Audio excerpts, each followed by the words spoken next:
Kristo.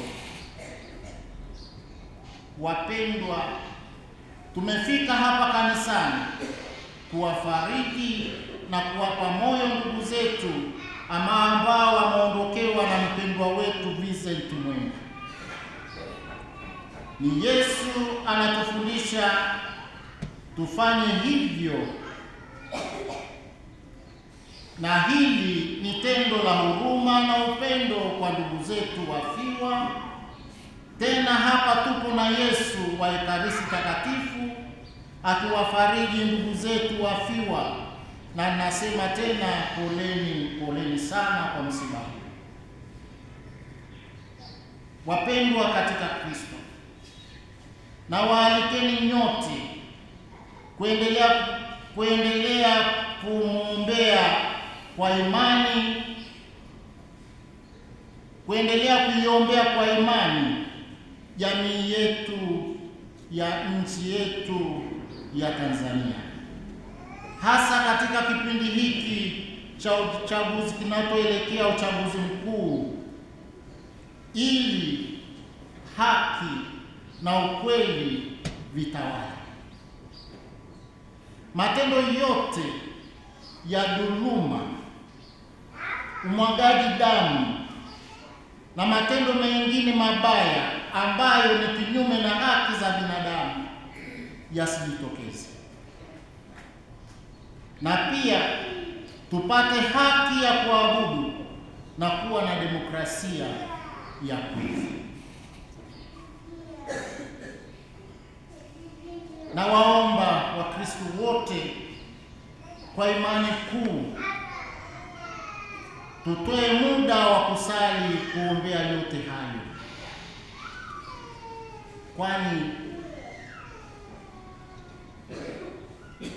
matendo haya yamekuwa yakitokea kila kukicha, lakini majibu yake wahusika ni wanani hatujapata kusikia yoyote. Tunaliomba jeshi la polisi liweze kufanya uchunguzi wa kina kwa wale waliosababisha kifo cha ndugu yetu Katekista Vincent Mwenda, ili waweze kutambulika na waweze kufikishwa kwenye vyombo husika vya kutoa haki. Na waalikeni tuwe na ujasiri wa kuendeleza utume aliouishi kwa uaminifu ndugu yetu mpendwa Vincent Mwenda. Damu yake iliyomwagika kama ilivyo kwa wafia dini, na iwe mbegu ya maisha mapya na imani hai katika kanisa, na hasa kwa jamii ya hapa Tunduma. Tusikate tamaa, tushikamane. Ni muda wa kusali. Tusali, Mwenyezi Mungu atasikia sala zetu. Raha ya milele umpe Bwana, apumzike kwa amani.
Tumwombee marehemu wetu, ndugu yetu Katekista Vincent Mwenda, tunayemsindikiza katika safari yake ya